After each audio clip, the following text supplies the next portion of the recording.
Aunque algunos textos lo mencionan e incluso una calle habanera lleva su nombre, poco se cita y conoce de una de las figuras más relevantes de la medicina en Cuba, hijo natural de Matanzas y padre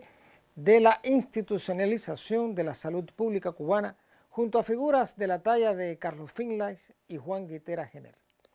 Barnett, sin ser un gran desconocido, está ausente de registros de personalidades de las ciencias en el país y en ocasiones se le nombra, sin el suficiente abundamiento biográfico para quien, sin ser un hombre de armas, tuvo un papel protagónico en el arranque de la salud pública en los complejos años de la intervención americana. Se debe a la investigación realizada por la licenciada Leyani Bernal Valdés, recientemente diplomada en la Universidad de Cienfuegos, el rescate de esta personalidad, que si bien, como se ha dicho, no ha carecido de la cita, sobre todo en los cuadernos de historia de la salud pública, editado por el homónimo ministerio, su ejecutoria queda en cierto modo disuelta en contraste con otros importantes personajes como los citados Finlay y Guiteras. Sucede que Enrique Barnett es una figura clave para el entendimiento del proceso de institucionalización de la salud con un sello netamente cubano cuando en la isla se está produciendo la intervención de los Estados Unidos.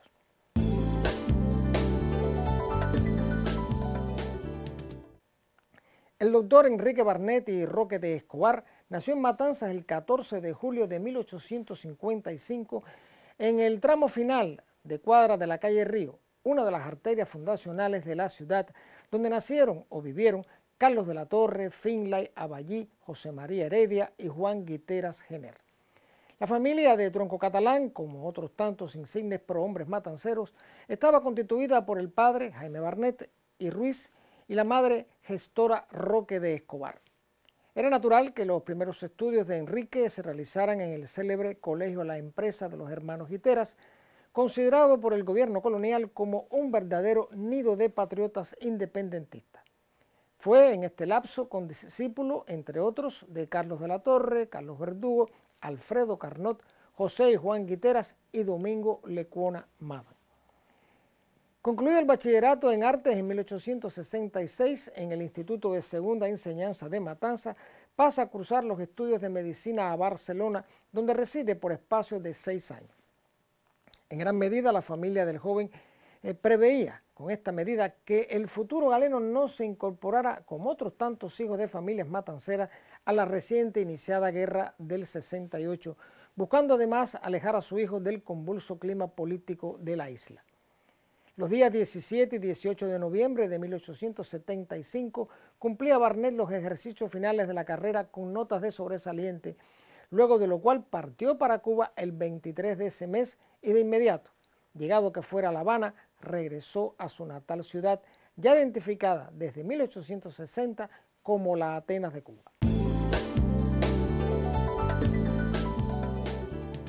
Barnett comenzó su ejercicio profesional en el poblado de Ceibamocha hasta su traslado a Cienfuegos, donde se desempeñó como primer ayudante médico del Cuerpo de Bomberos desde el 1 de septiembre de 1876. La Perla del Sur se convierte para el joven galeno en el escenario de su desempeño, al menos en estos primeros pasos dentro de la medicina. Es significativo que Barnett ingresó en la logia fernandina de Jagua, adoptando el nombre simbólico de Yucayo, en recuerdo a sus orígenes matanceros. Los inicios masónicos del cubano se hicieron en Barcelona, en la logia Moralidad número 72, la misma en la cual militaron José Martí y Fermín Valdés Domínguez. 2 años después de su traslado a Cienfuegos, Barnett contrajo matrimonio en Colón con su novia de los años de estudiante, la señorita Belén Quesada Igaray, una persona que demostró ser una eficaz colaboradora en la vida profesional del esposo en los años futuros de trabajo en el desarrollo de la sanidad y la beneficencia. Por el auge económico que adquieren las localidades de Cruces y Santa Isabel de las Lajas, Enrique Barnett fija residencia en esta última, sitio donde se consolida su prestigio profesional e incluso llegó a ejercitar la medicina forense y la atención a los aspectos médico-legales como reconocedor en la sociedad de seguros. Son estos, en resumen, los capítulos previos de un futuro desempeño en misiones más complejas de alcance nacional.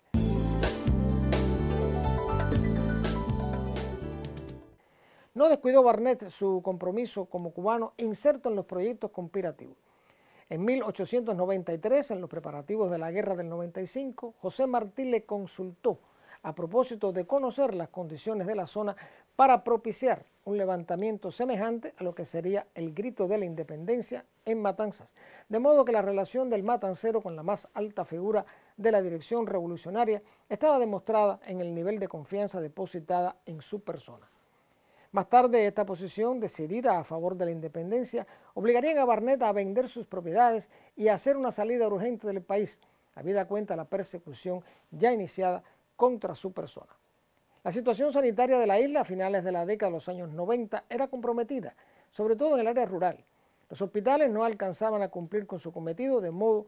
que, con independencia del desinterés del gobierno de la colonia, hecho que se agrava con la guerra y los resultados nefastos de la reconcentración ordenada por Mariano Weyler, desde 1892 Barnett había visitado Francia, Suiza y Alemania en compañía de su esposa, ocasión propicia para recorrer hospitales e instituciones que formaban la vanguardia científica de la época y hacer estudios sobre la organización de la higiene pública. Se sabe que de regreso a Cuba sostuvo una entrevista en Nueva York con José Martí, cuyos datos se ignoran.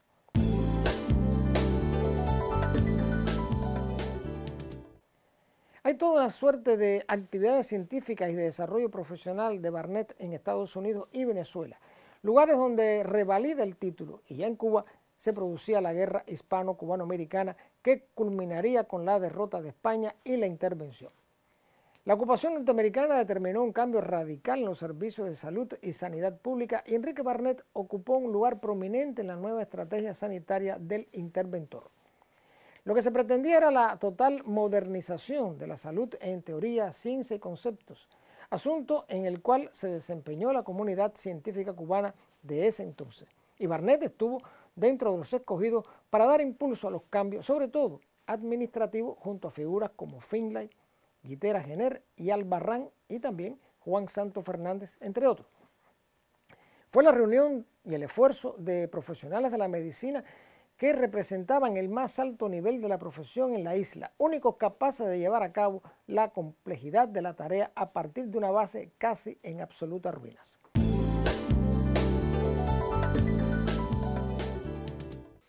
De esta forma se fue integrando el proceso de institucionalización de la sanidad cubana, extrayéndola del atraso colonial, primero con el impulso de la intervención, luego con el sello de un incipiente proceso de gobierno republicano. Barnett, no obstante considerar la utilidad de los primeros pasos dados por el interventor, siempre sostuvo que Cuba sería siempre de los cubanos y en fecha tan temprana como los inicios del siglo XX, en 1902, entendía que el mayor temor no debía tenerse a la pretensión norteamericana de anexar la isla, sino a los pasos de los propios cubanos a favor de propiciar que esta lamentable coyuntura prosperara y al cabo se produjera en detrimento de las luchas sostenidas para lograr una patria soberana. Son abundantes los detalles puntuales del actuar de Barnett como médico dentro de los cuerpos sanitarios de la intervención, elogiado en reiteradas ocasiones por sus superiores, además de ocuparse en publicar artículos y traducciones, así como investigaciones sobre la fiebre amarilla y la tuberculosis, desde cuyo actuar defendió la primacía del doctor Carlos Juan Finlay como único real descubridor del agente transmisor de la fiebre amarilla, mérito que se intentó escamotear al sabio cubano. No es posible referir en detalle todos los trabajos y esfuerzos por investigar y desarrollar la institución sanitaria cubana, sobre todo en el área rural y otras localidades distintas de la capital. Fue en este sentido un innovador en materia de estilo de trabajo y desempeño de cualidad excepcional, solo medible siguiendo paso a paso cada una de sus acciones en la materia, con énfasis en el conocimiento de la naturaleza humana, la divulgación del origen de las enfermedades y de los medios para atenderlas y evitarlas, como parte de las premisas de la higiene.